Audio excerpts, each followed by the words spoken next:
Hello everyone, कैसे हैं आप सभी। उम्मीद करते हैं आप सभी अच्छे होंगे। आजाद जेपीएससी एकेडमी के आपके अपने इस यूट्यूब चैनल पर मैं आप सभी का हार्दिक स्वागत करता हूं। तो झारखंड लोक सेवा आयोग की तैयारी में आप दिन प्रतिदिन मेहनत कर रहे होंगे। आजाद टीम पूरी लगी हुई है। बहुत जल्द आपके सारे टीचर्स आएंगे और अपने अपने सब्जेक्ट को यहां आपके इस अपने यूट्यूब चैनल पर रखेंगे। ठीक है, दिन रात मेहनत करते रहिए। आज स्टार्ट करते हैं झारखंड करंट अफेयर्स का सीरीज 3। पहला क्वेश्चन आता है, सिमडेगा की धरती पर मिनी भारत की झलक। क्यों ऐसा बोला गया है कि सिमडेगा की धरती पर मिनी भारत की झलक? ध्यान दीजिएगा, सिमडेगा को हम क्या बोलते हैं? खेल नर्सरी बोलते हैं। बहुत सारे खिलाड़ी यहां से निकल के आते हैं, इसलिए हम इसको बोलते हैं खेल नर्सरी। इसकी धरती पर मिनी भारत की झलक कैसे निकली वो देखिएगा। सिमडेगा की धरती पर पहली बार राष्ट्रीय हॉकी प्रतियोगिता का आगाज बुधवार 10 मार्च यानी 10 मार्च 2021 को हॉकी प्रतियोगिता का आगाज यहां पे हुआ है और यहां रंगारंग कार्यक्रम के साथ इस कार्यक्रम का शुभारंभ हुआ, जिसमें सिमडेगा के जन्म में प्रसिद्ध नागपुरी कलाकार पद्म श्री विजेता मुकुंद नायक। पद्म श्री विजेता कौन है? मुकुंद नायक। इन्होंने गान बजान किया है ना, नाच गान किया, सुधीर झूमर गीत और नृत्य कर सबका मन मोह लिया। मुख्यमंत्री भी इस मौके पर उपस्थित थे। मुकुंद नायक के बारे में आप जानते होंगे, बहुत ही अच्छे कलाकार हैं। इनको पद्मश्री अवार्ड मिल चुका है। अगर मैं अवार्ड की बात करूं तो नंबर 1 पे आता है भारत रत्न, जो सिविलियन सबसे इंपॉर्टेंट, सबसे नंबर 1 पे आता है भारत रत्न। दूसरे पे आता है पद्म विभूषण, है ना। तीसरे पे आता है पद्म भूषण और चौथे पे आता है पद्मश्री। मैंने ये पहले भी बता रखा है और इसको नोट डाउन भी कर लीजिएगा। ओके, तो मिनी भारत की झलक इसलिए देखने को मिली कि 10 मार्च 2021 को यहां रंगारंग कार्यक्रम हुए। हॉकी, राष्ट्रीय हॉकी प्रतियोगिता का आगाज, यहां पे मैं लिख देता हूं, राष्ट्रीय हॉकी प्रतियोगिता पहली बार यहां पे देखने को मिली है। और यही नहीं, 11वीं राष्ट्रीय महिला सब जूनियर हॉकी प्रतियोगिता में, यहां मैं लिखते चलता हूं 11वीं, कौन सी? 11वीं राष्ट्रीय महिला, है ना, महिला सब जूनियर हॉकी प्रतियोगिता, सब जूनियर हॉकी प्रतियोगिता का यहां आगाज हुआ, जिसमें 22 राज्यों की टीम 9 दिन तक अपना जलवा यहां कहां? सिमडेगा में दिखाएंगे। ठीक है, उद्घाटन समारोह में जैसे ही सभी टीमें एस्ट्रोटर्फ, ध्यान दीजिएगा,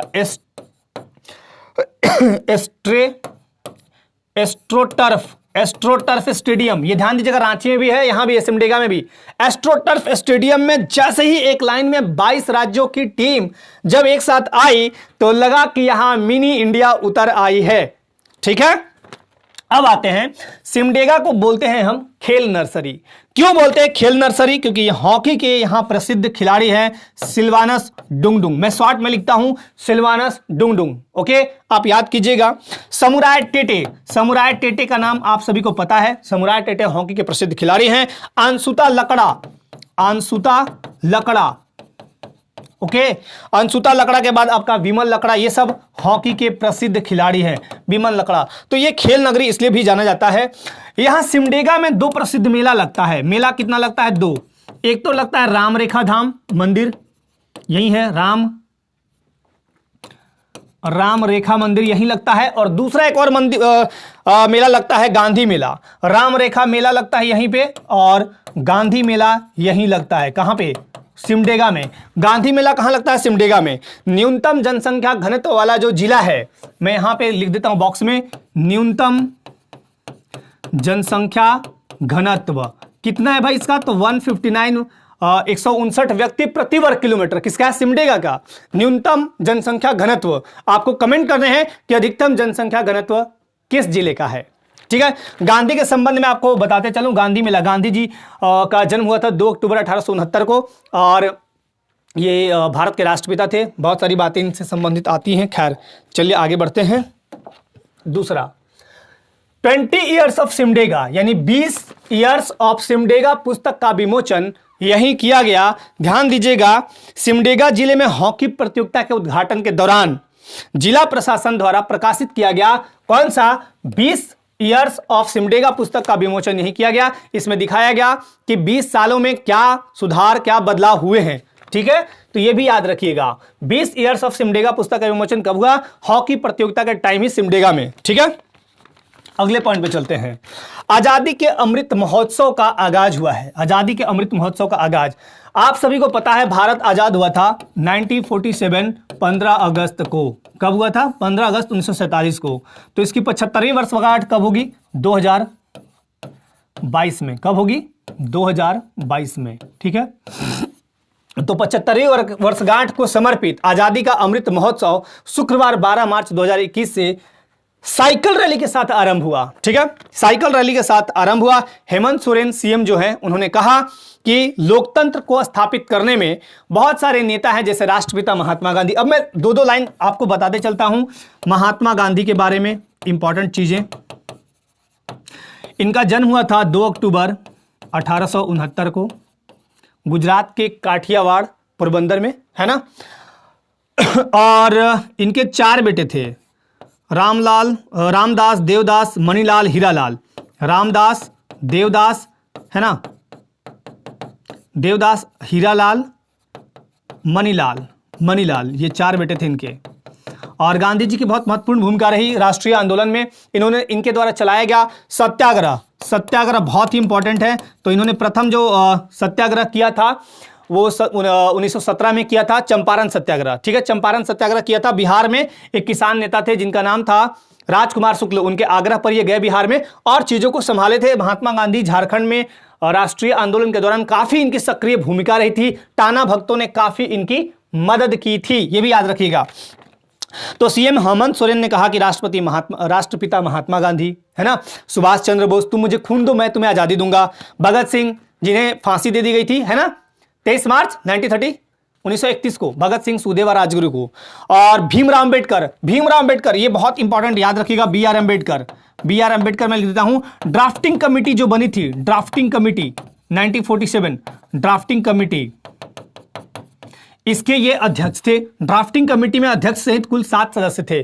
प्रारूप समिति के जो अध्यक्ष थे, ड्राफ्टिंग कमेटी कहने का मतलब प्रारूप समिति, वो भीमराव अंबेडकर थे। इन्होंने संविधान का प्रारूप तैयार किया था, इसलिए इन्हें संविधान का पिता कहा जाता है। ये भी बातें याद रखिएगा। चलिए आगे बढ़ते हैं। रूपचंद और अनामिका को साहित्य अकादमी सम्मान दिया जाने की घोषणा की, मतलब दी जाने की घोषणा की गई है। अब ध्यान दीजिएगा, रूपचंद और अनामिका को, रूपचंद जो है ये इनका नाम है रूपचंद हंसदा।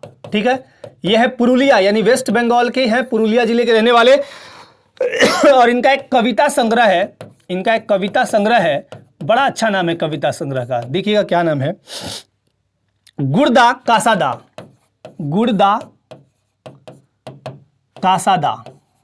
कासादा। इसका मतलब क्या होता है? गुड़दा कासादा का मतलब होता है मीठा गुड़ तीता गुड़। इसका मतलब होता है मीठा गुड़ तीता गुड़। इस संग्रह के लिए इनको 2020 का साहित्य अकादमी सम्मान दिए जाने की घोषणा की गई है। पहले तो ये है रूपचंद हांसदा। और ये किस भाषा के में है कविता संग्रह? तो यह संथाली भाषा में। आप सभी को पता है झारखंड में जो जनजाति है, संथाल, उरांव, मुंडा हो, ये 4 प्रमुख जनजातियां हैं, ये भी याद रखिएगा। एक है अनामिका। ये अनामिका कहां की है? तो अनामिका को मिला है हिंदी साहित्य का सम्मान। इनको मतलब हिंदी भाषा के लिए मिला है, हिंदी भाषा के लिए इनको साहित्य सम्मान दिया गया है। और ये हैं आपके बिहार की। कहां की हैं? तो बिहार की हैं, मतलब ये बिहार की है, हमारे पड़ोसी जो स्टेट हैं बिहार की हैं अनामिका। इनको हिंदी के लिए मिला है साहित्य अकादमी सम्मान। 2020 में 20 लोगों को मतलब मिला हुआ है साहित्य अकादमी सम्मान। 20 भाषाओं के लिए 20 लोगों को साहित्य अकादमी सम्मान मिला है। और इसमें मिलता क्या है? एक ताम्रफलक मिलता है, एक शॉल मिलता है और 1 लाख रुपए कैश मिलते हैं। ओके, तो ये बातें याद रखिएगा। चलिए, राज्य में संचालित दीदी बाड़ी योजना, इसका संबंध है कुपोषण से लड़ाई। कुपोषण कैसे होता है? अगर आप प्रचुर मात्रा में प्रोटीन, कार्बोहाइड्रेट, वसा वगैरह नहीं ले रहे हैं तो कुपोषण से बच्चे शिकार हो जाते हैं और उनको मरासमस नाम की रोग हो जाती है। क्वाशियोरकर रोग होती है ना, बहुत सारे रोग हो जाते हैं। तो भारत में बहुत सारे कुपोषण से मतलब लड़ाइयाँ चल रही हैं। तो दीदी बाड़ी योजना जो झारखंड में है वो किससे संबंधित है? तो कुपोषण से लड़ाई के लिए, मतलब ये पूछेगा कि राज्य में संचालित जो दीदी बाड़ी योजना है वो किस क्षेत्र से संबंधित है या किसके लिए है? तो बोलिएगा कुपोषण से लड़ने के लिए। एक है आपको फूलो झारो योजना, फूलो झरनो योजना। तो फूलो झरनो योजना जो है, राज्य में जो हड़िया दारू होता है बिक्री, उस पर प्रतिबंध और महिलाओं को आत्मनिर्भर बनाने के लिए ये योजना चलाई गई है। आपको बता दूं, 4 भाई बंधु थे, सिद्धू, कान्हू, चांद भैरव और फूलो झरनो। सिद्धू, कान्हू, चांद भैरव, ये 4 भाई और 2 बहन फूलो झरनो, ये थे। बहुत बहुत इंपॉर्टेंट, झारखंड में इनका मतलब बहुत ही इंपॉर्टेंट रोल रहा आंदोलनों को लेके, है ना। बहुत सारे इंपॉर्टेंट बात हैं। चलिए अगले पॉइंट पे चलते हैं हम। साहेबगंज, साहेबगंज का केलाई बेरी और अचार, अचार के नाम से कई के मुंह में पानी आ जाते हैं। तो साहेबगंज का केलाई बेरी और अचार मचाएंगे धूम दुनिया भर में। क्यों मचाएंगे? ध्यान दीजिएगा। SHG क्या है? तो यह सेल्फ हेल्प ग्रुप, ठीक है, सेल्फ हेल्प ग्रुप के द्वारा बनाए जा रहे उत्पादों की ऑनलाइन बिक्री की तैयारी ई कॉमर्स कंपनियों को दी गई है और उन पे साइट पे अपलोड की गई है कि कौन कौन से उत्पाद को आप बेचेंगे। ठीक है, यहां झारखंड में SHG की ओर से तैयार की जाने वाली मशहूर कलाई बरी हो गया, केलाई बरी, अचार हो गया, मुरब्बा हो गया, है ना, जैम हो गया, उसके अलावा अगरबत्ती हो गया, इन सब का विवरण फ्लिपकार्ट पे अपलोड की जा रही है। और फ्लिपकार्ट से आप सभी सामान मंगाते हैं तो पूरे विश्व में लोग इससे सामान मंगाते भी हैं। तो खैर, फ्लिपकार्ट से जैसे आप भारत में के किसी कोने में बैठे हैं, मंगा लिए सामान, तो ये 2 चीज जो है मुख्य रूप से केलाई बेरी और अचार, ये साहेबगंज के हैं प्रोडक्ट, काफी धूम मचाएंगे। अब साहेबगंज के बारे में बात कर लेते हैं। यह है बंगाल का प्रवेश द्वार। कहां का? तो बंगाल का प्रवेश द्वार। आपको बता दें, बंगाल का प्रवेश द्वार, बंगाल इस साइड है। जैसे अगर मैं झारखंड की बात करूं, यह है मान लीजिए झारखंड, ऊपर बिहार है, इधर आपका पूरा बंगाल है यहां तक, फिर उड़ीसा है और फिर इधर छत्तीसगढ़ और यूपी यहां, बस इतना ही एरिया है। ओके, तो बंगाल का प्रवेश द्वार कौन सा हुआ? बंगाल में घुस के आना है तो साहेबगंज को घुस के आइए, है ना। यही है आपका उधवा पक्षी विहार, बहुत बहुत इंपॉर्टेंट। यही है आपका गंगा नदी, बांसलोई नदी भी यही है। और गंगा नदी आपको पता है कि साहेबगंज में आती है, इधर से ऐसे एकमात्र जिला साहेबगंज को छूती है ना।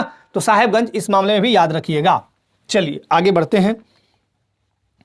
तेलियागढ़ का किला आपका साहेबगंज में ही है। कहां है? तेलियागढ़ का किला, ये भी आप याद रखिएगा। तेलियागढ़ फोर्ट कहां है? तो आपका साहेबगंज में है। मधुपुर में 29 अप्रैल को हो सकता है उपचुनाव। अब देखिए, भारत में चुनाव कौन लेता है? तो इलेक्शन कमीशन। भारत में चुनाव कौन कराती है? Election commission. Election commission 3 type से चुनाव कराती है। अब इलेक्शन कमीशन में भी 2 खंड है, एक तो देश वाला इलेक्शन कमीशन और एक हर स्टेट का अपना अपना इलेक्शन कमीशन है। अब यहां इलेक्शन कमीशन के बारे में थोड़ा सा जान लेंगे। इसको मिटा देता हूं मैं थोड़ी देर। अब देखिए, इलेक्शन कमीशन 2 टाइप से है, एक तो देश वाला है, ये देश वाला है, और ये मान ले राज्य वाला है। देश वाला जो मतलब जो इलेक्शन कराएगा, ये सारी बातें ध्यान में रखिएगा। देश वाला जो इलेक्शन कमीशन है वो प्रेसिडेंट का, वाइस प्रेसिडेंट का, लोकसभा का, राज्यसभा का, इसके अतिरिक्त विधानसभा का, मैं टोटली लिख दिया, और इसके अलावा विधान परिषद का। तो इन सब का इलेक्शन कौन कराएगा? देश का इलेक्शन कमीशन। ओके, देश का इलेक्शन कमीशन कराएगा। राज्य का जो इलेक्शन कमीशन होगा वो 2 ही चीज का इलेक्शन कराएगा। पहला नगरीय शासन व्यवस्था और दूसरा ग्रामीण शासन व्यवस्था। तो अब कहिएगा नगरीय में कौन आएगा? तो नगरीय में नगर पालिका हो गया, नगर परिषद, अरे क्या बोलते हैं, नगर निगम हो गया, है ना।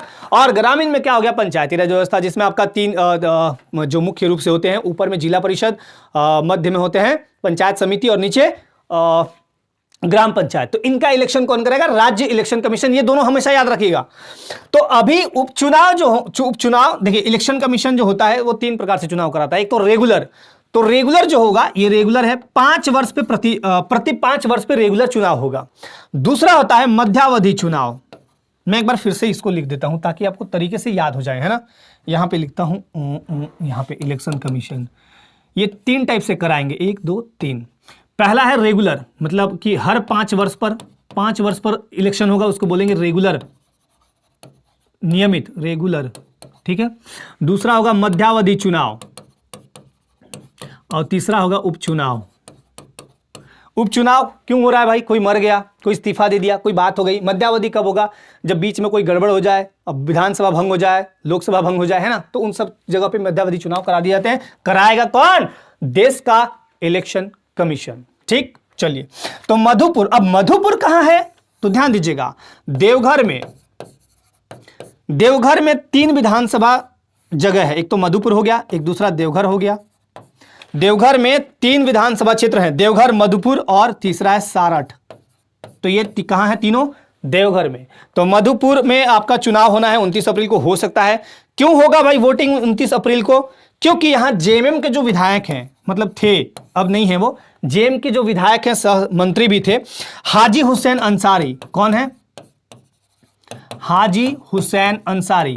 इनका निधन हो गया, इनका डेथ हो गया।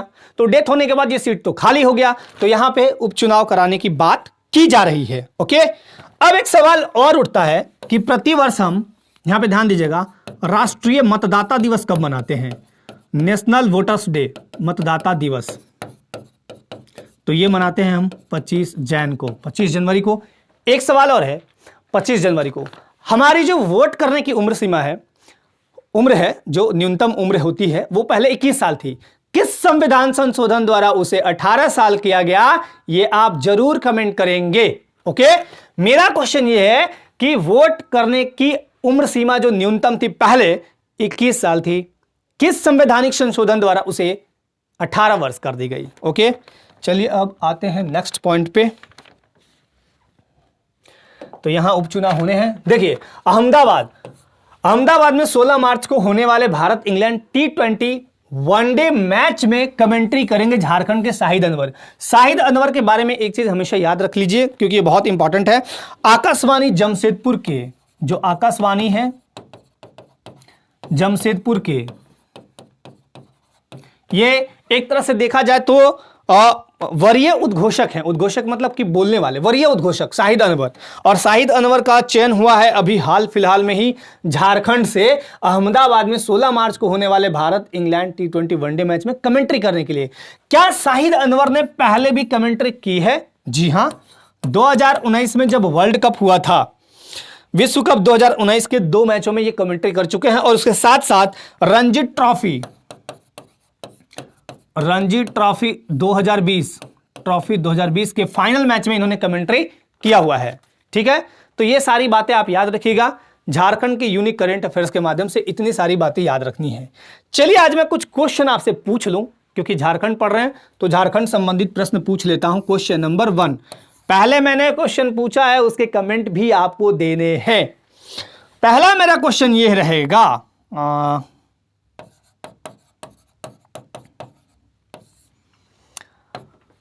राज्यपाल का वेतन बता दीजिए आप।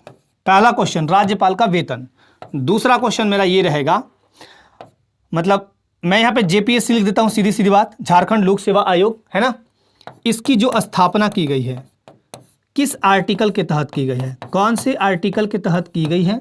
मेरा तीसरा जो प्रश्न रहेगा वो एक रख देता हूं मैं ज्योग्राफी से।